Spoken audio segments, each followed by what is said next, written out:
नारद जी जो है कंस के पास सूचना पहुंचाते हैं कि तुम्हारा बैरी जो है गोकुल में जन्म ले चुका है। कंस ने अपने बैरी को, शत्रु को मारने के लिए गोकुल में पूतना को भेजा। पूतना को छोटे छोटे बच्चों को मारने के लिए नियुक्त किया गया था। पूतना एक सुंदर वेश धारण करके आज ब्रजमंडल में प्रवेश करती है। गोकुल में जब प्रवेश किया तो नंद बाबा के महल में प्रवेश हुई। नंद बाबा की यहाँ गई। गोकुल में जब नंद बाबा के यहाँ पहुंची, माँ यशोदा से भेंट की। माँ यशोदा ने पूछा, बहन तुम कौन हो? अरे लाला को देखने के लिए देश विदेश से लोग आ रहे हैं, अपनी भी पहचान बताओ, तुम कौन हो? तो यहाँ पूतना कहती है बड़े मीठे शब्दों से कि अरे बहना, अरे मिया, तुम मेरा परिचय जानकर क्या करोगे? अरे मेरा परिचय छोड़ो, अरे मैं तो अपने कन्हैया के दर्शन करने आई हूँ। सुना है इतना सुंदर बालक है, अरे इसकी बलैया लेने आई हूँ, मैं तो बधाई लेने आई हूँ। मैया भी बड़े उत्साह में थी। मैया से पूतना कहती है जो गोपी का वेश धर कर आई है कि अरे तुम मेरा परिचय छोड़ो, मैं तो यहाँ मासी बनकर आई हूँ। जो माँ जैसी होती है उसे मासी कहते हैं। मैं तो मौसी बनकर आई हूँ अपने लाला को देखने के लिए, बलैया लेने के लिए, बधाई लेने के लिए। माँ यशोदा ने स्वागत किया, गोपी को बिठाया। जो पूतना बनकर गोपी जो है, पूतना जो है गोपी बनकर आई थी, आज माँ यशोदा ने बिठाला। कहा कि बहन ठहर जाओ, मैं तनिक अंदर से मिठाई लेकर, बधाई लेकर आती हूँ। जब तक तू लाला की दर्शन कर ले, लाला की बलैया ले ले। यहाँ अवसर पाकर पूतना जो गोपी का वेश धरकर आई थी, पूतना ने अपने स्तनों में हलाहल नाम का विष लगाया हुआ था। कन्हैया को गोद में लिया। कन्हैया को जब गोद में लिया, स्तन पान कराने लगी, दुग्ध पान कराने लगी, तो कन्हैया ने अपने नेत्रों को बंद कर लिया। तो यहाँ सुखदेव जी महाराज जी से राजा परीक्षित प्रश्न करते हैं। राजा परीक्षित कहते हैं कि हे सुखदेव जी महाराज, कन्हैया ने नेत्र बंद क्यों किए? जब कन्हैया दुग्ध पान कर रहे थे तो कन्हैया ने नेत्र बंद क्यों किए? तो यहाँ पर सुखदेव जी महाराज राजा परीक्षित का उत्तर देते हुए कहते हैं कि हे राजन, कन्हैया के नेत्र बंद करने के अनेकों कारण हैं। इनमें से पहला कारण तो ये है कि ये जो माँ का वेश धरकर आई है, मासी बनकर आई है, तो पहले देखा तो जाए कि ये है कौन आखिर। नेत्रों को बंद किया तो पता चला ये तो एक राक्षसी है जो मुझे मारने आई है। अपने स्तनों में जो है हलाहल नाम का विष धारण करके आई है। अरे ये तो मेरी शत्रु है। एक कारण ये भी है महाराज कि जो है ये जो मासी माँ बनकर आई हुई है, तो ये पूर्व जन्म में कौन थी? अरे जिसने मुझे दुग्ध पान कराने का प्रयास किया है, आखिर ये पुण्य इसे प्राप्त किस गति से हुआ है? तो जब कन्हैया ने नेत्रों को बंद किया तो देखा कि ये पूर्व जन्म में राजा बलि की पुत्री रत्नमाला है।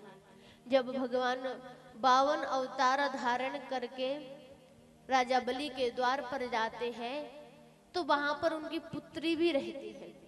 पुत्री छोटे से 52 भगवान को देखकर मन ही मन इच्छा प्रकट करती है कि काश ऐसा सुंदर बालक मेरा होता तो मैं उसे दुग्ध पान कराती, उसको अपनी गोद में बिठाती, मेरा जीवन धन्य हो जाता अगर इतना सुंदर बालक मेरा होता। बोले इस बात में तो थोड़ी बात समझ आई कि चलो कन्हैया को जो है पूतना ने अपनी गोद में बिठाया, कन्हैया जी दुग्ध पान करने के लिए नेत्रों को भी बंद किए, लेकिन विष लगाकर क्यों आई? बोले तब प्रभु कहते हैं कि जब उन्होंने 3 पग में, पहले पग में 3 लोक मांग लिए, दूसरे पग में 14 भवन मांग लिए, तीसरा पग जो है उन्होंने राजा बलि को जीत लिया था, उनके मन को जीत लिया था। जब सब कुछ उनसे छीन लिया गया, तब जो है रत्नमाला विचार करती है कि अगर ऐसी संतान मेरी होती ना तो दुग्ध में विष मिलाकर के जो है, दूध में विष मिलाकर मैं उसको पिला देती और उसे मार डालती, अगर ऐसी संतान मेरी होती।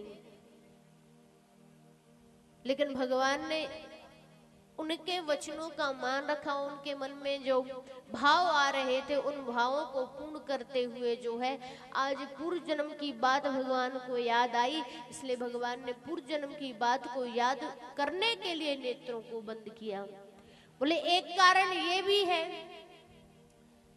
कि जब शिशु होता है तो दुराचार व्यक्तियों का उसको मुख नहीं दिखाना चाहिए, दुष्टों का मुख नहीं दिखाना चाहिए, क्योंकि अगर दुष्टों का मुख देखेगा भयभीत हो जाएगा तो छोटे से ही संतान में एक भय बना रहेगा। तो कन्हैया ने इस कारण भी अपने नेत्रों को बंद किया।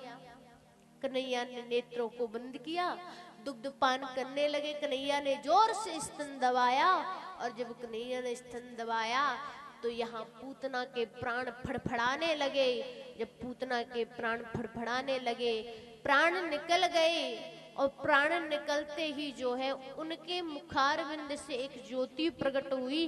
देखते ही देखते वो आकाश मार्ग को चली गई। यहाँ हाहाकार मच गया, पूरा ब्रजमंडल, जितना ब्रजमंडल का वासी था सब इकट्ठा हो गया। सब लोग हाय हाय करने लगे, अरे देखो कितना बड़ा राक्षस है, कितनी बड़ी राक्षसी है। 6 योजन में फैला हुआ बड़ा विशाल शरीर पूतना का। लोग देखकर हैरान थे, दंग थे। कन्हैया उनके बक्षत स्थल पर जो है खेल रहे थे, रुदन कर रहे थे। कन्हैया को राक्षसी के ऊपर देखकर ब्रज के लोगों ने कन्हैया को वहां से उतारा। माँ यशोदा को आवाज लगाई, माँ यशोदा ने कन्हैया को हृदय से लगा लिया, रुदन करने लगी कि हाय हाय देखो तो इतने वर्षों बाद तो मुझे संतान की प्राप्ति हुई है। मेरे घर में जो है कन्हैया ने जन्म लिया है और बालवाज आज मेरा कन्हैया जो है बच गया, वरना तो ये राक्षसी इसे मार ही डालती। यहाँ जो है नंद बाबा मथुरा से कर देकर लौट रहे थे। कर अर्थात ब्याज, क्योंकि वहां पर पहले नियम हुआ करता था कि जिनकी संतानें नहीं है उनको कोई टैक्स नहीं देना है, कर ब्याज नहीं देना है, और जिनकी संतानें हो जाया करती थी उनको टैक्स ब्याज देना पड़ता था। नंद बाबा ब्याज देकर लौट रहे थे। जब ब्याज देकर लौटे तो सारी बात बताई। पूतना के शरीर को जलाने का प्रबंध किया गया। जब पूतना के शरीर को कुल्हाड़ी द्वारा काट करके बैलगाड़ी पर रखा गया और जलाया गया तो उसके शरीर से चंदन की सुगंध आने लगी। लोग भी विचार करने लगे, अरे ये राक्षसी के शरीर से चंदन की सुगंध कैसे आ सकती है। जब ब्रजवासी के मन में ये बात प्रकट हुई तो राजा परीक्षित ने भी सुखदेव जी से कहा कि महाराज, आखिर जो पूतना के मुखारविंद से मुख से ज्योति प्रकट हुई वो आकाश मार्ग को कहां चली गई, और जब शरीर को जलाया गया पूतना के तो चंदन की सुगंध क्यों आई। तो यहाँ सुखदेव जी महाराज बताते हैं कि हे राजन, आपको बता दे कि यहाँ जब भगवान ने पूतना के शरीर को स्पर्श किया और पूतना को मारा तो भगवान के स्पर्श मात्र से ही उस राक्षसी का पूरा शरीर जो है चंदन युक्त हो गया। और जब भगवान के द्वारा मारा गया तो भगवान ने विचार किया कि ये माँ बन के आई है, मासी बनकर आई है, जो माँ के समान होती है, तो माँ का कर्ज तो उसने चुकाना ही पड़ेगा। तो कन्हैया ने विचार किया कि मुझे माँ का कर्ज तो चुकाना पड़ेगा, इसलिए भगवान ने उसे परम धाम प्राप्त दिया, उसे परम धाम दिया। इसलिए जब वो मारी गई तो पूतना के जो मुख से ज्योति प्रकट हुई, वो देखते ही देखते भगवान के धाम को गई। क्योंकि कन्हैया कहते हैं कि जिनके द्वारा मेरा उद्धार होता है, जिनका मैं अपने द्वारा उद्धार करता हूँ, उसकी कभी गति नरक की नहीं होती है, वो हमेशा भगवान के परम धाम को ही जाता है। आज पूतना के पूर्व जन्म की बात कन्हैया को याद आई, और कन्हैया ने जो है पूतना के अर्थात रत्नमाला के इन वचनों को पूर्ण करते हुए कन्हैया ने दुग्धपान किया, और कन्हैया के द्वारा आज पूतना का उद्धार हुआ।